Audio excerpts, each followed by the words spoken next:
सिंधुदुर्ग जिल्ह्यासह इतर जिल्ह्यातील ताज्या घडामोडी पाहण्यासाठी सिंधुदुर्ग 24 तासला सबस्क्राईब करा आणि बेल आयकॉनवर क्लिक करा। सिंधुदुर्ग 24 तास सदैव तुमच्या सोबत। पुढील बातमी पाहणार आहोत विस्ताराने। कणकवली डॉक्टर नागवेकर यांच्या हॉस्पिटलमध्ये शस्त्रक्रिया झालेली मृत कस्तुरी पाताडे हिचा कोल्हापूर येथे झालेला दुर्दैवी मृत्यू व त्यानंतर डॉक्टर नागवेकर हॉस्पिटलची जमावाकडून झालेली तोडफोड या दोन्ही घटना दुर्दैवी आहेत। जर जिल्ह्यातील जिल्हा रुग्णालय, उपजिल्हा रुग्णालय, ग्रामीण रुग्णालय, प्राथमिक आरोग्य केंद्र, उपकेंद्रे ही सक्षम झाली पाहिजेत। असा निर्णय घ्यायचा की उद्यापासून आपल्याला जर गरज लागली तर मी सरकारी रुग्णालयातच जाईल उपचारासाठी, तरच आपल्याला काही त्रुटी जाणवतील तेव्हा आपण भांडू शकतो। लोकांसाठी भांडूच, पण आपल्याला स्वतः त्रुटी जाणवायला हवी। किमान आपल्यापैकी सगळ्या सदस्यांनी सरकारी रुग्णालयातच उपचार घ्यावे। मी एक आहे, मी सधन आहे, मी स्वतः खर्च करून बिरमोळे म्हणा, नागवेकर म्हणा अशा डॉक्टरांकडे मी उपचार घेऊ शकते। स्वतः सगळे उपचार सरकारी दवाखान्यात जाऊन घेते। इव्हन माझी दोन्ही बाळंतपण जी झाली ती दोन्ही सरकारी रुग्णालयात झाली आणि सगळाच ठपका ठेवून जमत नाही त्यांच्यावर, आपण निस्तेज राहिलो त्याच्यामुळे ते बळावले। माझी दोन्ही बाळंतपण सुखरूप झाली आणि एकही रुपया न खर्च करता, त्याच्यामुळे मला चांगला आलेला अनुभव आहे। त्याच्यानंतर मागील वर्षी माझ्या बोरवेलच्या गाडीवर काम करणारे 4-5 कामगार असतील जे जखमी झालेले, एकाची बोटं कट झालेली, एकाचा पाय तुटलेला, पण ते सरकारी दवाखान्यात चांगले बरे झाले एकही रुपया न खर्च करता। म्हणजे त्यांच्याकडून पण आपल्याला चांगलं मिळणार आहे। आपण तिथपर्यंत जायला हवं, आपल्याला ज्या त्रुटी मिळतील त्या सरकारपर्यंत आवाज उठवायला हवा। असं सखोल चौकशी व्हायला पाहिजे। काहीतरी कणकवलीकरांचं बदनामी षडयंत्र आहे ते, त्याच्यामुळे कणकवलीकर बदनाम झाले। त्यामुळे आम्ही कणकवलीकरांच्या वतीने अशी मागणी करतो की या घटनेची सखोल चौकशी करा आणि जे कोण दोषी आहेत त्यांच्यावरती कारवाई करा, पण ती चौकशी सखोल करा आणि दबावमुक्त करा। कारण हे धनदांडग्यांच्या विरुद्ध ही सर्वसामान्य यंत्रणा आमची जर अशी जर मोडली तर उद्या कोणीच उभं राहणार नाही अत्याचाराच्या विरुद्ध। त्यामुळे ह्याची मागणी आपण करूया की पोलिसांनी त्याच्यात कोणत्याही दबाव न घेता त्यांनी चौकशी करावी याची। तुम्ही बरोबर आणि अशा बऱ्याच गोष्टी सांगता येतील कणकवलीतले बरोबर, पण आपण विश्वासाने ते लोक जातात तिथे आणि तिथे त्यांच्याकडून उन्मत्त भाषा। एका हॉस्पिटलमध्ये तर असं की त्याचाच पेशंट होता हार्टचा, त्याची बायको त्याची सगळी त्याचीच पेशंट, पण त्याला एक ताप आला आणि असं कसं तरी व्हायला लागलं। तो तिथे गेला, त्या डॉक्टर आला, त्याने तपासलं बाहेर आणि आत गेला।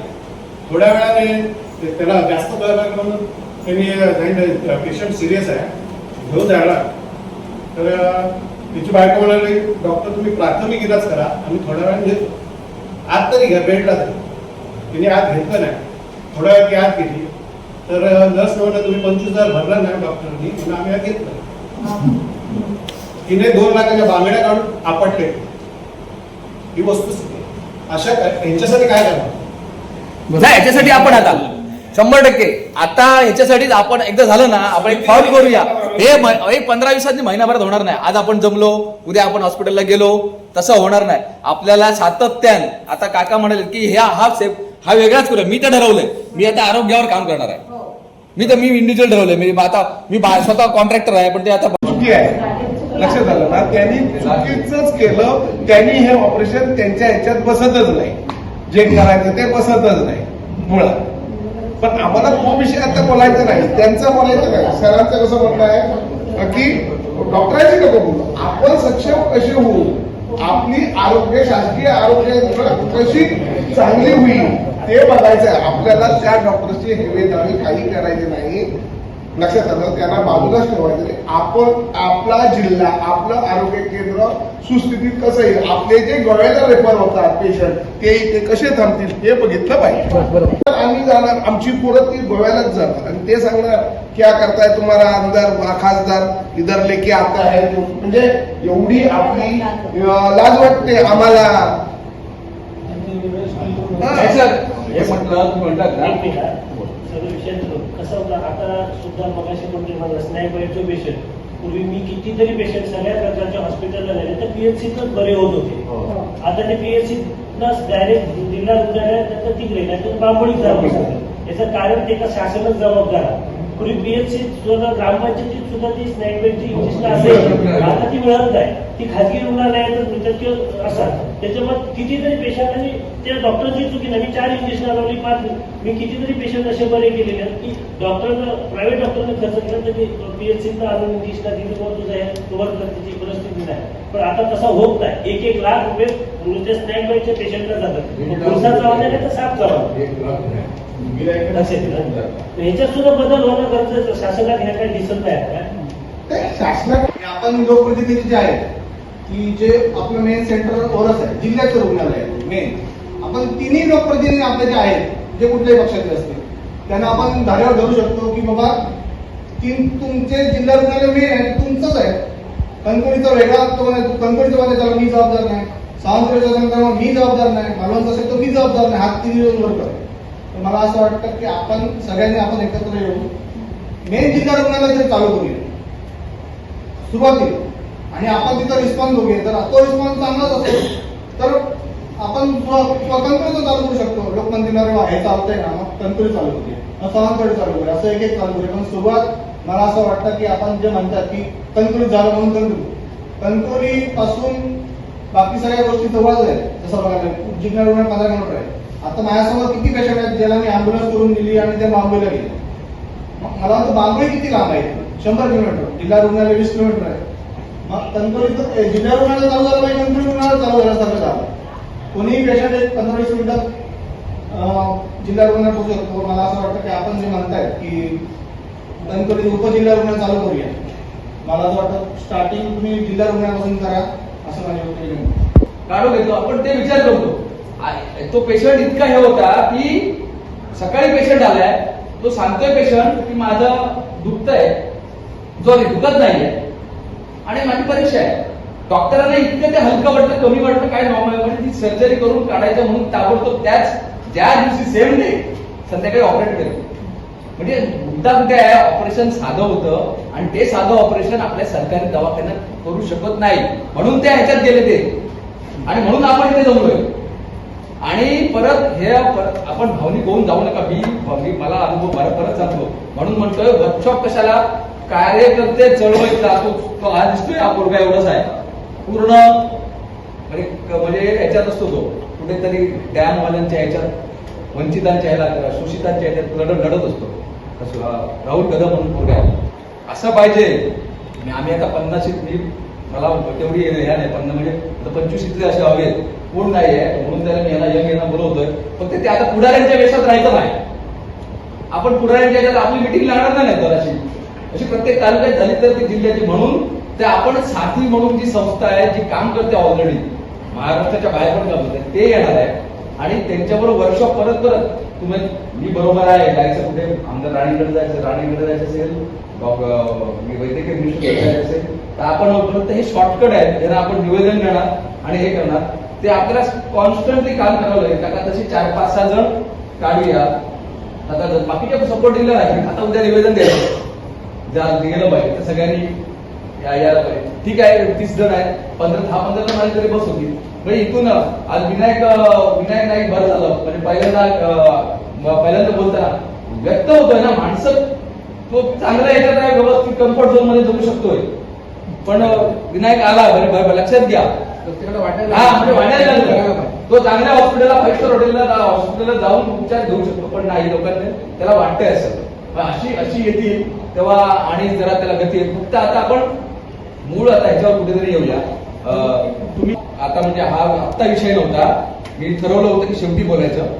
ही बदनाम करण्याचे कुटुंब आजचा कालपर्यंत कसंच वाटवतो अख्ख्या महाराष्ट्राला कणकवली फक्त मोडतोड आणि हे करते. सुरुवात कुठून झाली आज कळलं ते आम्ही टाकले नाही. मला तेच म्हणायचं की हे बघा म्हणजे तो इन्सिडेंट म्हणजे उलट मला म्हणायचंय तो इन्सिडेंट डायव्हर्ट करण्याकरता तुम्ही समूहाला त्या जमावाला इन्स्टिगेट केलं का चितावणी दिलीत का पहिली भाषा त्यांच्याकडनं लक्षात घ्या ना तुम्ही मुद्दाम चितवलं. माझं म्हणणं आहे त्याच्या पुढे जाऊन म्हणतात ऑपरेशन मिस केलं 2 ऑलरेडी त्यांच्यावर 302 झाले मनुष्यवराचा. मग हे ऑपरेशन करण्यावर ह्यांना मोकळे का? ते स्वतः म्हणतात ना, कन्व्हेन्शन स्वतः दिलंय त्यांनी, स्वतः दिलंय ना, स्वतः बोलले. लक्षात आलं, मुद्दा लक्षात घ्या. त्यामुळे आणि त्यांनी गाडी फुकट दिली, माझं त्यांना समर्थन नाही. सॉरी काय सॉरी तुम्ही बघा सर, आपण या गांधीवादी सर मी पण होतो तिथे. मी तिथे होतो. मी सगळ्या पेशंटना काढा, वरचे पेशंट आधी पहिले जाऊ द्या म्हणून सांगणार होतो, कारण ते बाकीचे ऐकण्याचे कोणाच कोणच नव्हतं. कारण तो आक्रोशच असा होता की ते दमलेला आक्रोश होता. आणि अशी 1,500-2,000 माणसं दमवून येत नाही काका. ते डॉक्टर चुकीचा म्हणतात ते, अशी 1,500-2,000 माणसं एका. अरे आम्हाला जमवता येत नाही 30 माणसं आपण. नाही ती तो आक्रोशच हे झाला ना. आणि तुम्ही चप्पल जेव्हा त्याच वेळी शहर नाही, ते गाव आहे. ते गावात एकजूट कशी असते ती बघा. गावात एकाला कळलं की असं असं झालेलं आहे, त्यामुळे ती लोक हेने आली. त्यामुळे नाही, तुमचं मी असं म्हणत नाही, आपण तसंच करायचं. आपण त्या गोष्टीचं समर्थन नाही, पण सुरुवात आता हा. त्यामुळे आणि ते बदनाम उलट आपल्याला करतायत.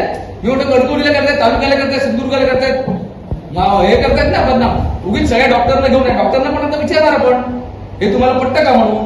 मग तेच धनंतरी म्हणतात त्यांनी या खंडणीसारखे आरोप पण असतो.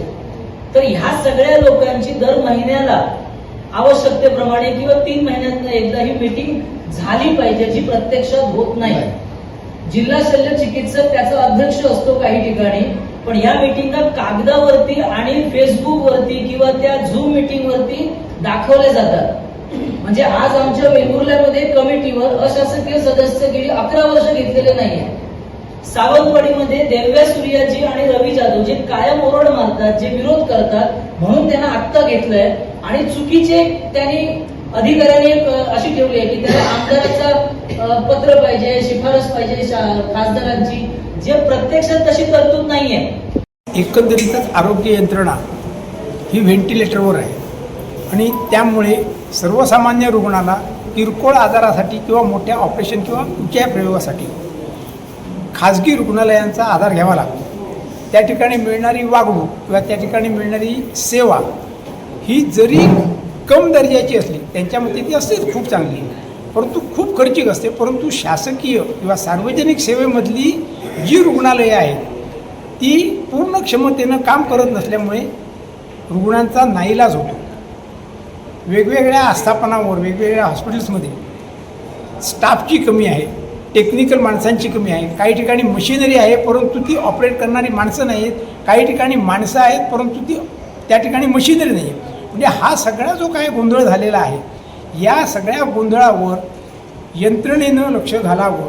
आरोग्य उपसंचालक, आरोग्यमंत्री किंवा जिल्हा शल्य चिकित्सक किंवा जिल्हा आरोग्य अधिकारी या सगळ्यांनी लक्ष घालणं गरजेचं आहे, परंतु ती घातलं जात नाही. मग त्यामुळे प्रचंड प्रक्षोभ होतो आणि एखादी घटना अप्रिय घडते, त्याच्यातनं एखादं गाव, एखादा समाज किंवा जिल्हा, तालुका हे बदनाम होण्याचं षडयंत्र रचलं आहे का काय अशी लोकांची भावना होते. हा सगळा जो मुद्दा आहे हा खोडून काढण्यासाठी आमच्या भावना ज्या काय आहेत, नागरिकांच्या भावना काय आहेत, त्यासाठी ही बैठक झाली होती. या बैठकीच्या पूर्वी पालकमंत्र्यांनी मला फोन केला होता आणि त्यांनी सांगितलेलं होतं की तुम्ही मीटिंगमध्ये जे काय ठरवाल त्याच्यासाठी मी तुमच्यासोबत असणार आहे आणि आरोग्य यंत्रणा सुधारण्यासाठी माझी प्रायोरिटी असेल. त्याप्रमाणे ती 20 तारखेला मीटिंग घेणार आहे. 20 तारखेला आम्ही त्यांना भेटून आमचं जे काय म्हणणं आहे ते सविस्तरपणे मांडणार आहोत आणि त्यानंतर पालकमंत्र्यांना विनंती करून आरोग्यमंत्र्यांसह जिल्ह्यातच बैठक घेऊन इथले प्रश्न सोडवण्याचा आम्ही प्रयत्न करणार आहोत.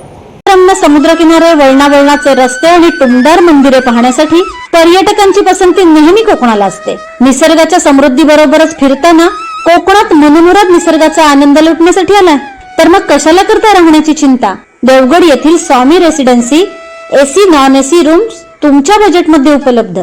संपर्क 917511 0202 942114 5424 8600 730700. मग कसला विचार करताय, येताय ना देवगड येथील स्वामी रेसिडेन्सीला भेट द्यायला. सिंधुदुर्ग जिल्ह्यासह इतर जिल्ह्यातील ताज्या घडामोडी पाहण्यासाठी सिंधुदुर्ग 24 तासला सबस्क्राईब करा आणि बेल आयकॉनवर क्लिक करा. सिंधुदुर्ग 24 तास सदैव तुमच्या सोबत.